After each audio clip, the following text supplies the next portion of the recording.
Good evening friends, आप सबों का हमारे चैनल के ट्यूटोरियल्स में स्वागत है। आज हम लोग major course history 9 BA semester 5 exam का एक वीडियो लेकर के आए हैं।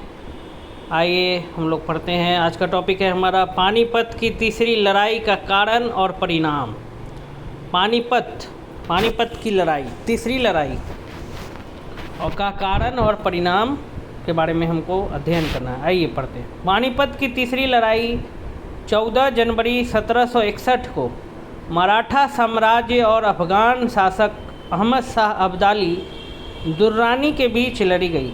कह रहा है कि पानीपत की जो तीसरी लड़ाई है वो 14 जनवरी 1761 को मराठा साम्राज्य और अफ़गान शासक अहमद शाह अब्दाली, अफ़गान के शासक थे अहमद शाह अब्दाली, इनको दुर्रानी भी कहा जाता था। मराठा साम्राज्य और अफ़गान शासक अहमद शाह अब्दाली के बीच पानीपत की तीसरी लड़ाई 14 जनवरी 1761 के बीच लड़ी गई। 14 जनवरी 1761 को यह लड़ाई हुई, पानीपत की तीसरी लड़ाई। किसके बीच हुई? तो मराठा साम्राज्य और अफ़गान शासक अहमद शाह अब्दाली दुर्रानी के बीच लड़ी गई। यह भारतीय इतिहास की सबसे बड़ी और निर्णायक लड़ाइयों में से एक थी। यह लड़ाई जो है पानीपत की तीसरी लड़ाई, ये इंडियन हिस्ट्री का सबसे बड़ा लड़ाई और निर्णायक लड़ाइयों में से क्या थी? एक थी। पानीपत में मराठा सेना जो लगभग 45,000 थी और अब्दाली की सेना जो लगभग 60,000 थी, आमने सामने आई।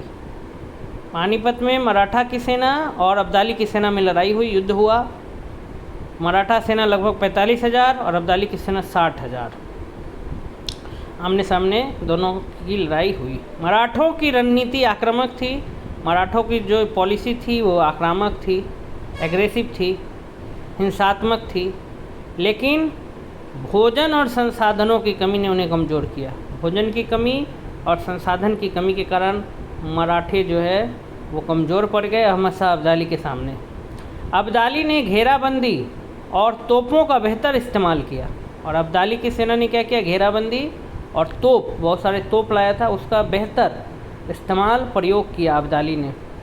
लड़ाई में मराठा सेनापति सदाशिवराव भाऊ सहित हजारों मारे गए। लड़ाई में हजारों मराठा सेना की क्या हुई? मृत्यु हुई और उसमें सेनापति सदाशिवराव भाऊ की भी मृत्यु हो गई। तो पानीपत की तीसरी लड़ाई 14 जनवरी 1761 को मराठा साम्राज्य और अफ़गान शासक अहमद शाह अब्दाली दुर्रानी के बीच लड़ी गई। यह भारतीय इतिहास की सबसे बड़ी और निर्णायक लड़ाइयों में से एक थी। पानीपत में मराठा सेना जो लगभग 45,000 और अब्दाली की सेना जो लगभग 60,000 थी, आमने सामने आई। मराठों की रणनीति आक्रामक थी, लेकिन भोजन और संसाधनों की कमी ने उन्हें क्या किया? कमज़ोर किया। अब्दाली ने घेराबंदी और तोपों का बेहतर इस्तेमाल किया। लड़ाई में मराठा सेनापति सदाशिवराव भाऊ सहित हजारों क्या हो गए? मारे गए। कारण क्या क्या है पानीपत की लड़ाई का? पहला है मराठा विस्तार, दूसरा अफ़गान हस्तक्षेप, तीसरा आंतरिक कमजोरी और चौथा गठबंधन। आइए इसको देखते हैं कि ये चार जो मुख्य कारण दिए गए हैं पानीपत की तीसरी लड़ाई का, उनको बारी बारी से देखते हैं। पहला है मराठा विस्तार, मराठाओं का एक्सपेंशन।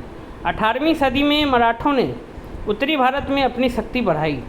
18वीं सेंचुरी में, मतलब 1700 से 1800 का जो काल था, उसमें मराठों ने नॉर्थ इंडिया में अपना पावर बढ़ाया।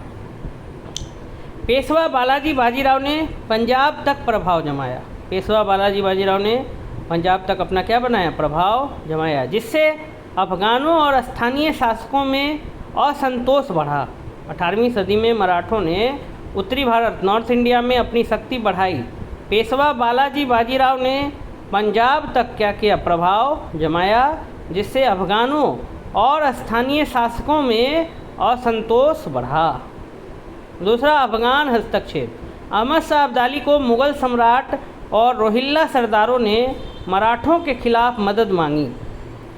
मुग़ल सम्राट, ठीक है, और रोहिल्ला सरदार, इन लोगों ने किसके पास गए मदद मांगने? अहमद शाह अब्दाली के पास, कि आप चले और मराठों के खिलाफ लड़ाई करें। पंजाब में भी मराठों का नियंत्रण हो गया था, जिसकी वजह से अब्दाली का प्रभाव वहाँ पंजाब में कम हो गया। तब उसने भारत पर हमला करने के लिए क्या हुआ? वो प्रेरित हो गया। वो सोचा कि नहीं, भारत पर अब हमला करने का समय आ गया है। तो अहमद शाह अब्दाली को मुग़ल सम्राट और रोहिल्ला सरदारों ने मराठों के खिलाफ मदद मांगी। पंजाब में मराठा नियंत्रण से अब्दाली का प्रभाव कम हुआ, जिसने उसे भारत पर हमला करने के लिए क्या किया, प्रेरित किया। तीसरा, आंतरिक कमजोरी। मराठा नेतृत्व में एकता की कमी थी। पेशवा और उनके सेनापति जैसे सदाशिवराव भाऊ के बीच क्या थे, मतभेद थे। साथ ही लंबी आपूर्ति लाइनों ने उनकी स्थिति क्या की, कमज़ोर की। मराठा नेतृत्व में एकता की कमी थी, यूनिटी की कमी थी। पेशवा और उनके सेनापति सदाशिवराव भाऊ के बीच आपस में मतभेद थे, ठीक है, जिसके कारण आंतरिक लड़ाई के कारण भी मराठा कमज़ोर पड़े। गठबंधन। अब्दाली ने रोहिल्ला और अवध के नवाब के साथ क्या किया, गठबंधन किया। साथ में अन्य भी मुस्लिम शासकों के साथ गठबंधन किया, जिसने उसकी सेना को मजबूत किया। अब्दाली ने रोहिल्ला, अवध के नवाब और अन्य मुस्लिम शासकों रूलर्स के साथ गठबंधन किया, अलायंस बनाया, जिसने उसकी सेना को क्या किया, मजबूत किया। तो ये कारण है पानीपत की लड़ाई का कारण, तीसरी लड़ाई का कारण। पहला, मराठा विस्तार। 18वीं सदी में मराठों ने उत्तरी भारत में अपनी शक्ति बढ़ाई। पेशवा बालाजी बाजीराव ने पंजाब तक प्रभाव जमाया, जिससे अफगानों और स्थानीय शासकों में असंतोष बढ़ा, क्योंकि मराठा अब वहाँ पे शासन करने चले गए। मराठा अपना प्रभाव जमाया, जो कि अफगानों को अच्छा नहीं लगा और वहाँ के शासकों को। अहमद शाह अब्दाली कैसे आया लड़ने के लिए मराठों से, तो उसको मुग़ल सम्राट और रोहिल्ला के सरदारों ने जाकर के उनसे मदद मांगी, और पंजाब पर भी मराठा का नियंत्रण बढ़ रहा था, जिसके कारण अब्दाली, अहमद शाह अब्दाली जो है वो प्रेरित हुआ कि भारत पर आक्रमण करने के लिए। तीसरा, आंतरिक कमजोरी। मराठा नेतृत्व में एकता की कमी थी, यूनिटी नहीं था। पेशवा और उनके सेनापति जैसे सदाशिवराव भाऊ के बीच मतभेद थे। साथ ही लंबी आपूर्ति लाइनों ने उनकी स्थिति क्या की, कमज़ोर की।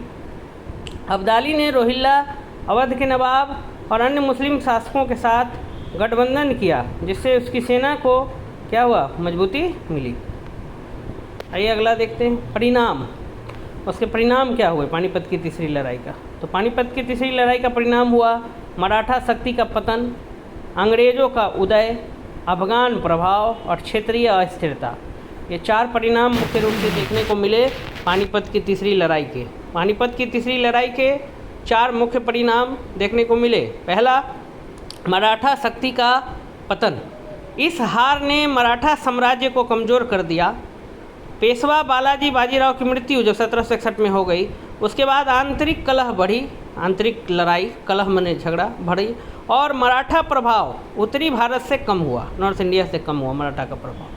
मराठा शक्ति का पतन होने शुरू हो गया 1761 में, जब बालाजी बाजीराव की मृत्यु हो गई। मराठा शक्ति का पतन, इस हार ने मराठा साम्राज्य को कमज़ोर कर दिया। पेशवा बालाजी बाजीराव की मृत्यु जो 1761 में हुई, उसके बाद आंतरिक कलह बढ़ी, इंटरनल कॉन्फ्लिक्ट बढ़ा, झगड़ा बढ़ा, और मराठा प्रभाव उत्तरी भारत से क्या हुआ, कम हुआ।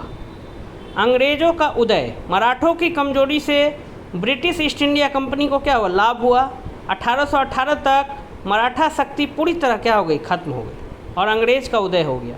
अंग्रेज़ का जो ईस्ट इंडिया कंपनी था वो इसका फ़ायदा उठाया और उसका उदय हुआ, अंग्रेज़ों का उदय, राइज ऑफ ब्रिटिश।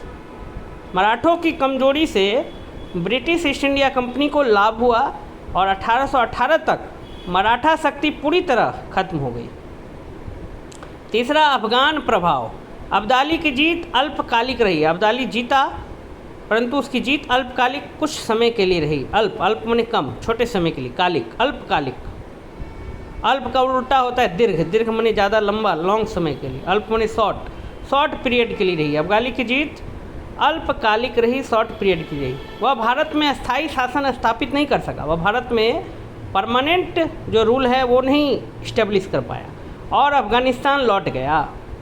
अब्दाली की जीत अल्पकालिक रही, वह भारत में स्थायी शासन स्थापित नहीं कर सका और अफ़गानिस्तान क्या हुआ, लौट गया। चौथा है क्षेत्रीय अस्थिरता। इस लड़ाई ने उत्तरी भारत में शक्ति का शून्य पैदा किया, जिससे अराजकता बढ़ी, अराजकता बढ़ गया, वहाँ पर कोई रूल नहीं रहा उत्तरी भारत में, जिसके कारण क्षेत्रीय अस्थिरता, रीजनल अनस्टेबिलिटी देखने को मिली और अराजकता बढ़ा। अराजकता का मतलब हिंसा, लड़ाई, लूट, चोरी, डकैती, ये सब अराजकता में आता है। इस लड़ाई ने उत्तरी भारत में शक्ति का शून्य पैदा किया, जिससे अराजकता बढ़ी। तो ये मुख्य परिणाम हुए पानीपत की तीसरी लड़ाई के। इस प्रकार से हमने पढ़ लिया पानीपत की तीसरी लड़ाई के कारण और परिणाम। अगर आपको ये वीडियो अच्छा लगा तो वीडियो को लाइक करें, अधिक से अधिक लोगों तक शेयर करें। आप सबों का हमारे चैनल AK ट्यूटोरियल्स में जुड़ने के लिए बहुत बहुत धन्यवाद।